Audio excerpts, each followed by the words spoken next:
포성과 청송이 멈춘 지 66년. 인간의 간섭과 발길이 끊기면서 새로운 녹색 지대로 변모한 DMZ. DMZ는 이제 우리 후손뿐만이 아니라 전 지구, 인류에게 남겨져야 될 유산으로. 굳게 닫혀있던 DMZ의 철문이 서서히 열리는 중이다. 절망의 땅에서 희망의 땅으로 변한 그곳. 과연 DMZ는 전쟁이 멈춘 동안 야생의 낙원이었을까? 근친교배 가능성은 아니면 야생을 가둔 고립의 섬이었을까? 근친교배 해가지고 일정수까지 올라간다면 무조건 떨어집니다. 과연 DMZ는 야생 동물들에게 무엇이었을까? 지금 사냥이 올무에 걸려서 희생을 당한 것 같습니다. 지금껏 알려지지 않은 DMZ 속 야생. 횟수가 어려워서 지난 1년여간의 추적. 야생의 땅으로만 알려진 그곳에서 우리가 발견한 것은 과연 무엇이었을까?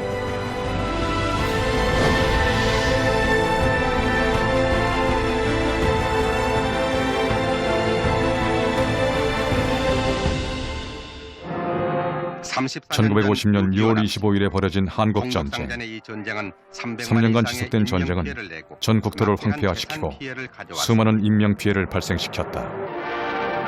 그리고 1953년 전쟁이 발생한 지 3년 만에 휴전협정이 체결되었다. DMZ는 38도선으로부터 남북으로 각각 2km, 무장 병력을 배치하지 않기로 한 DMZ 지역과 그 후방의 민간인 통제 구역으로 구분된다. 그리고 66년, DMZ엔 생명들의 숨결이 왕성하게 살아 숨쉬고 있다. 인간의 간섭이 제한된 환경에서 스스로의 질서를 만들어간 것이다.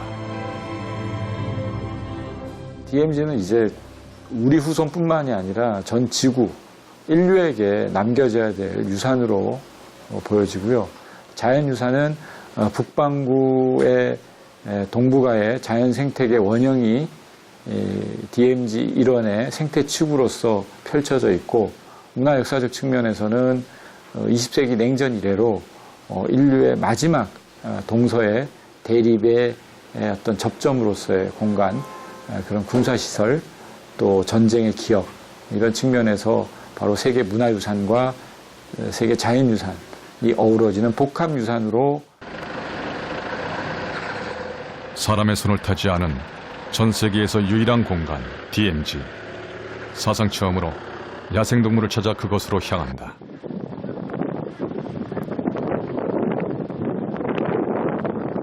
(66년의) 시간이 흘러 길고 먼 곳이 되어버린 거리.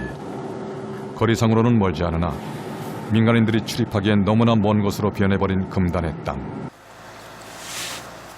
이곳은 지도에도 표시할 수 없는 미지의 땅이 되어버렸다. 특별한 이유가 없인 출입이 허락되지 않는 군사작전 지역. 중무장은 군인들과 동행해야 하고 민간인은 출입할 수 없는 공간. DMZ에서 유일하게 철책이 없이 남과 북이 대치하고 있는 지역으로 DMZ 내에 유일하게 민간인이 거주하고 있는 대성동 마을이다.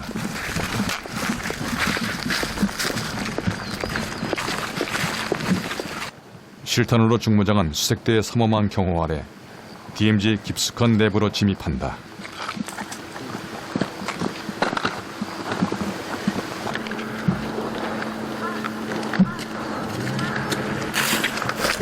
DMZ 속으로.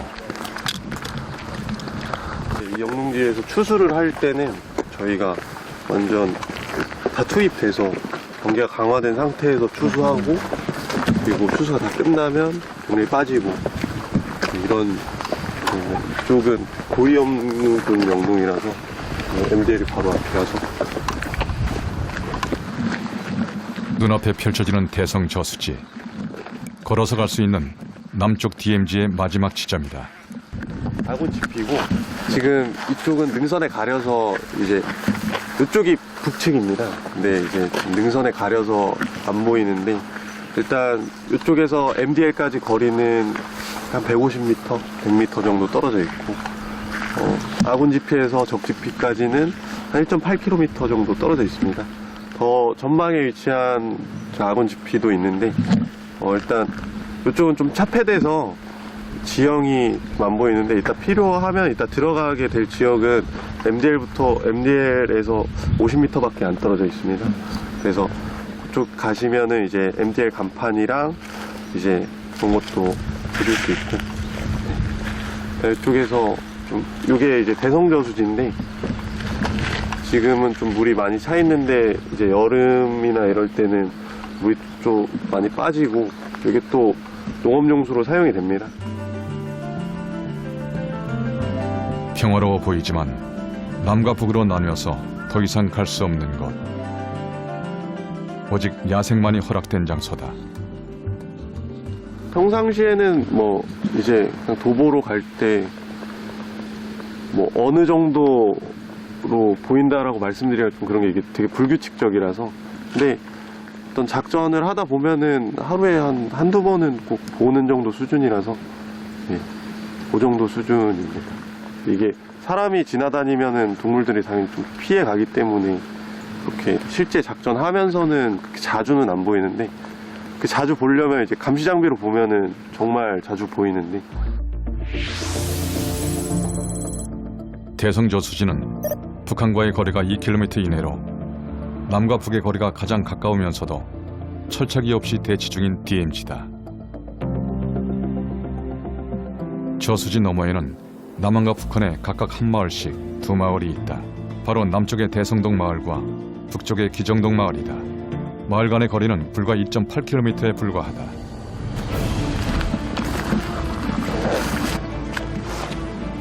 남쪽에서 갈 수 있는 최북단의 장소에서 걸음을 멈춘다.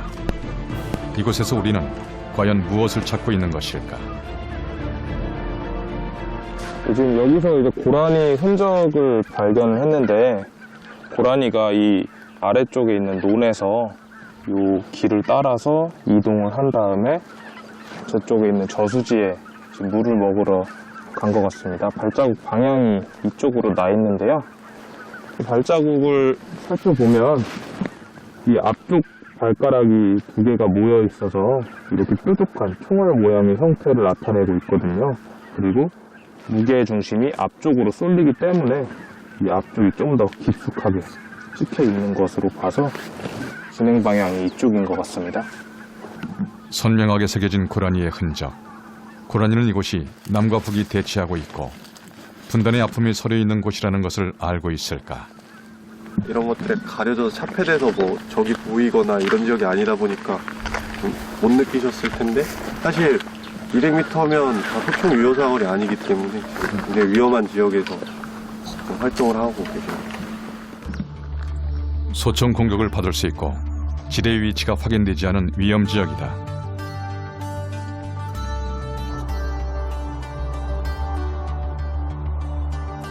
한반도 면적 전체의 0.5%. 세계 자연유산으로서 DMZ는 국제적인 생태보호로 평가된다. 하지만 군사적 대치 상황 때문에 접근이 어렵다. 그래서 실체가 제대로 알려지지 않고 있는 미지의 세계. 그동안 이곳에선 어떤 변화가 있었을까? 이 낙원 같은 장소의 첫 번째 주인공은 바로 고라니다. 고라니는 IUCN 국제자연보전연맹이 지정한 적색 목록에 수록된 멸종위기의 동물이기도 하다. 초지나 평지에 서식하고 있는 고라니에게 이곳은 그야말로 천국 같은 곳. 고라니가 서식하기에 유일한 조건을 고루 갖춘 곳이다. 이렇게 DMZ에서 고라니는 자유롭다.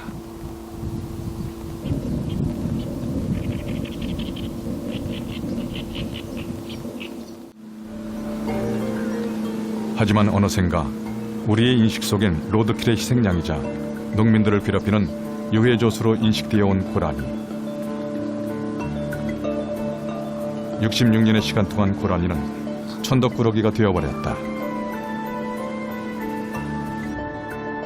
우리는 호랑이 늑대가 자취를 감춘 지금 한반도 최후의 생존자이자 고유적인 고라니를 통해 DMZ 생태계의 비밀을 알아보기로 했다. DMZ를 상징하는 야생동물로서 고라니는 각광을 받고 있고요. 앞으로 평화시대에 DMZ의 자연생태계를 국제사회와 함께 우리가 주목하고 보존하는 측면에서도 고라니의 가치는 매우 지구적 관점에서 보호해야 될 동물이다 해도 지나침이 없는 그런 동물로 판단이 됩니다. 오랜 시간 이 땅을 누벼온 고라니. 고라니는 우제목 사슴과의 포유류로서 영어로는 워터디어라 불린다. 고라니는 순 우리말이다. 그만큼 한국인에게는 오랫동안 친숙한 동물이었다. 그리고 우리 주위에 이렇게 흔한 고라니가 사실은 한국과 중국에만 사는 토착종이라는 사실은 잘 알려져 있지 않다. 전 세계적으로 고라니는 중국과 한반도에 살고 있는 두 개의 아종으로 나뉘어지고 있습니다. IUCN 국제적인 기준에 의하면은 전 세계적으로 고라니 분포가 중국의 일부 지역과 한반도에 국한되어 있기 때문에 세계적으로는 상당히 보호 가치가 있고 좀 희귀한 종에 속합니다. 하지만은 우리나라 상황만 봤을 때는 굉장히 많은 수가 살고 있고 또 이러한 고라니에 의해서 농경지의 피해나 또 많은 로드킬에 의해서 운전자의 위협이 있기 때문에 한반도 상황만 보면은 굉장히 많은 수가 살고 있어서 개체군은 좀 인위적으로 관리를 해야 되는 상황입니다. 지구상에 사는 고라니의 90%가 한반도에 살고 있으며 나머지 개체가 중국 양쯔강 남부 지역에 서식하고 있다.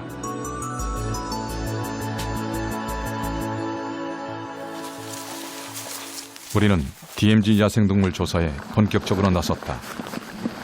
DMZ 서부 지역 최북단, 임진강 북쪽 지역에 대한 조사의 시작이다. 고라니 배설물을 통한 유전자 샘플 채취를 시작했다. 앞으로 유전자 샘플 조사를 통한 연구로 그동안 알려지지 않았던 지난 66년간의 고라니의 삶이 밝혀질 것이다. 이것은 DMZ 야생동물의 생존 비밀을 풀어낼 중요한 단서가 될 것이다. DMZ 내부에서 살고 있는 야생동물들의 유전자는 우리에게 어떤 정보를 전해줄 수 있을까? 외부와 철책선을 통해서 그 DMZ 안의 동물하고 외부와의 교류가 있는지 또 어느 정도 근친교배가 이루어지고 있는지 그런 것을 알 수 있는 하나의 지표 동물이 될 수 있다는 거죠. DMZ 야생동물의 지표동물로서 고라니가 좋은 이유는 다른 동물에 비해서 숫자가 많기 때문이다. 그것은 바로 샘플을 손쉽게 구할 수 있다는 뜻이기도 하다. 야생동물의 DNA를 연구하는데 유전자 샘플을 배설물에서 구하는 이유는 무엇일까? DNA 연구하는데 가장 좋은 거는 그 동물의 조직이나 또는 혈액에서 나온 DNA가 제일 좋습니다. 결국 근데 그렇게 하려면은 그 동물을 포획해서 약간의 피를 뽑아내든가 해야 되기 때문에 역시 어려운 일이고 가장 편리하게 DNA를 얻을 수 있는 방법은 동물의 털, 동물이 남겨둔 털이나 또는 똥에서 DNA를 얻는 것이죠. DMZ에 서식하고 있는 고라니의 흔적을 찾기 위해 DMZ 내부로 들어간다.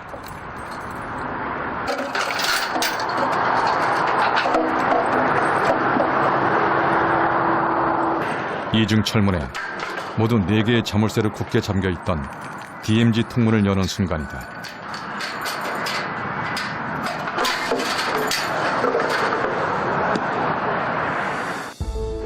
금단의 땅에 첫 발을 내딛는 순간이다. 이곳엔 과연 어떤 야생의 비밀이 숨어 있을까?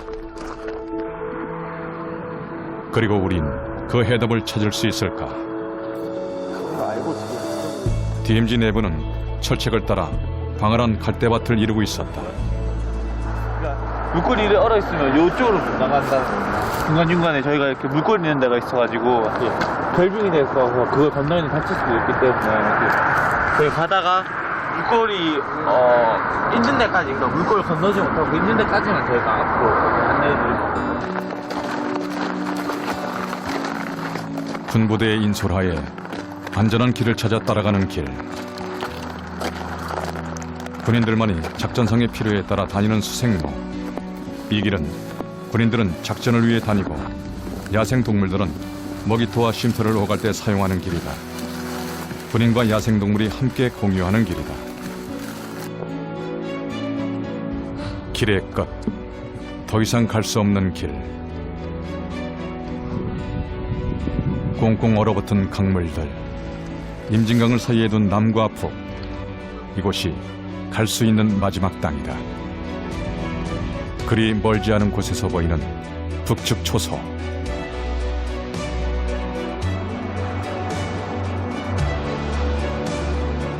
황량한 벌판, 얼어붙은 땅에 새겨진 야생동물의 생존의 흔적. 고라니가 주로 좋아하는 서식지는 깊은 산속, 또 울창한 산림이 아니라 농경지나 하천, 또 일반 농촌 지역과 같은 숲 가장자리가 많습니다. 그러다 보니까는 일반 시민들, 또 주민들에게 굉장히 눈에 많이 띄게 되고요. DMZ. 그곳에 살고 있는 고라니를 처음 확인하는 순간이다.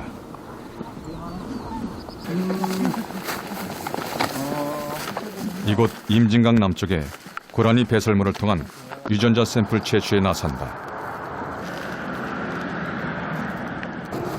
그렇다면 우리는 앞으로 이 유전자 샘플을 통해 무엇을 알 수 있게 될까?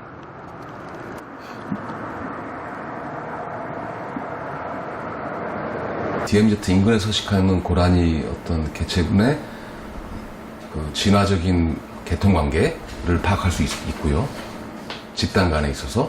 그 다음에 이제 두 번째로는 어떤 고라니 종 또는 고라니의 어떤 그 개체군 내에 있어서 유전자 다양성 수준을 이제 파악할 수가 있습니다. 세 번째로는 고라니 서식 집단 간에 있어서 개체가 이제 이동을 통해서 이제 집단 간에 원활하게 이제 그 교배가 이루어지고 있는지